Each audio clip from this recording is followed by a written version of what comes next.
किन्नर चुड़ैल। गोरखपुर नाम का एक गांव हुआ करता था। उस गांव में ज्यादा लोग नहीं रहते थे। उस गांव में एक गर्भवती विधवा औरत रहती थी। उस औरत का नाम कमला था।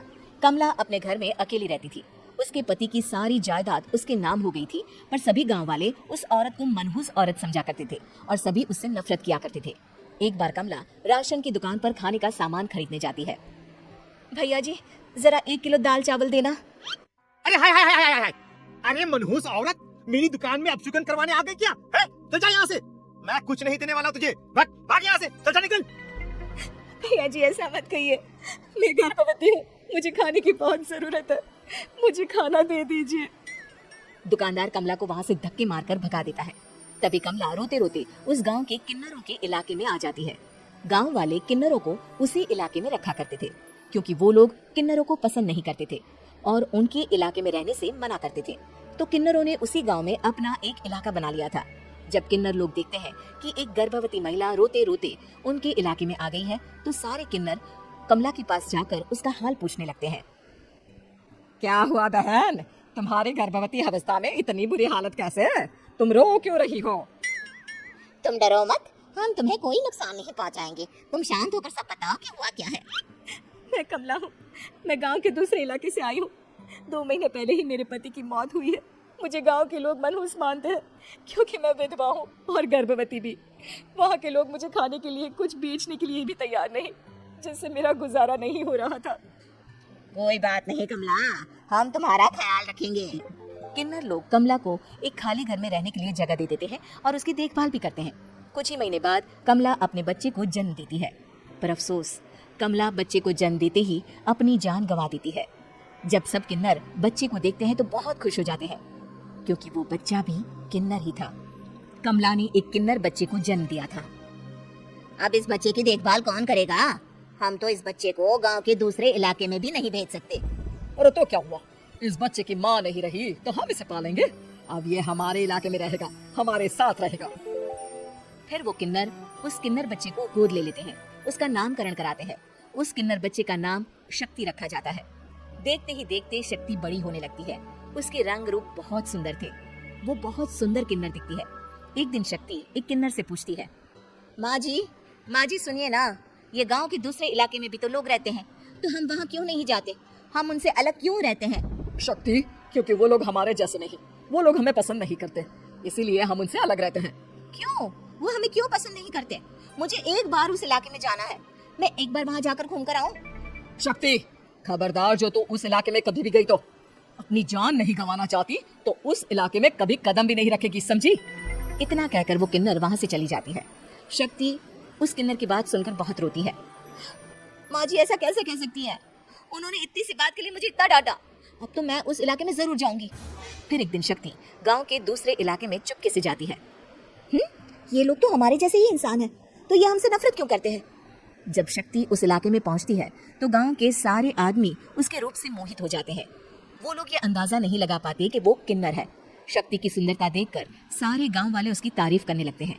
तभी गांव का चक्कर लगाने गांव के जमींदार का बेटा हर्ष वहां पहुंचता है। हर्ष भी दिखने में बहुत सुंदर होता है। जब हर्ष ने शक्ति को देखा तो वो भी उससे मोहित हो गया, और जब शक्ति की नजर हर्ष पर पड़ी तो वो हर्ष को देखकर मोहित हो गई। आपको पहले कभी इस गांव में देखा नहीं। इस गांव में आप नए हैं क्या? जी नहीं, वो मैं बस। तभी शक्ति बोलते बोलते रुक जाती है और मन में सोचने लगती है, अगर मैंने इनको बता दिया कि मैं दूसरे इलाके से आई हूँ तो वो समझ जाएंगे कि मैं किन्नर हूँ, इसलिए मुझे इनसे झूठ ही बोलना पड़ेगा।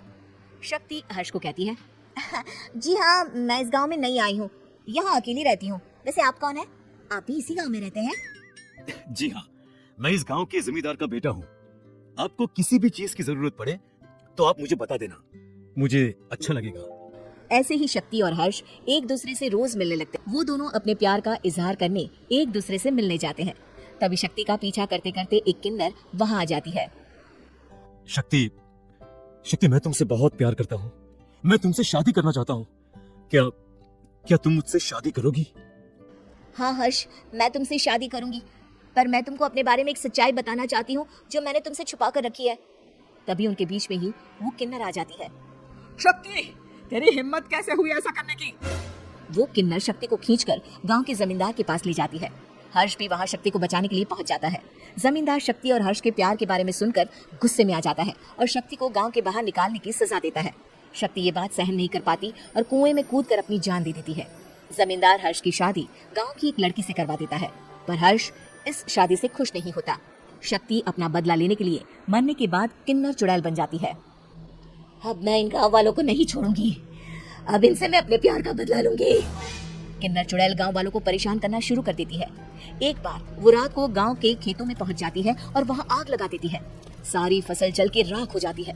जब एक आदमी रात को उठकर देखता है कि खेत में आग लग गई है तो वो वहां पहुंच जाता है। वो देखता है कि खेतों के बीचों बीच एक किन्नर चुड़ैल खड़ी है और वहां खड़े होकर ताली बजा रही है।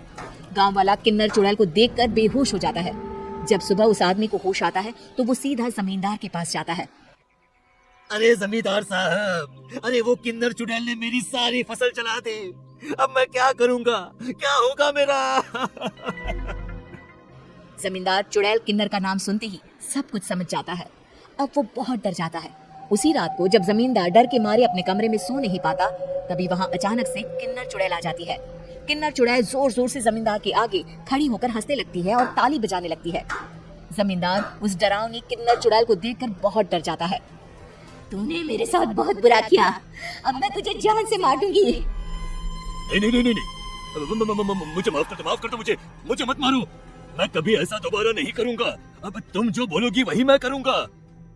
ठीक है, मैं चाहती हूँ कि किन्नर इलाका गांव के इलाके से जुड़े और गांव का कोई भी आदमी किन्नर समाज से द्वेष न करे, उससे नफरत न करे, नहीं तो मैं सारे गांव को मार दूंगी।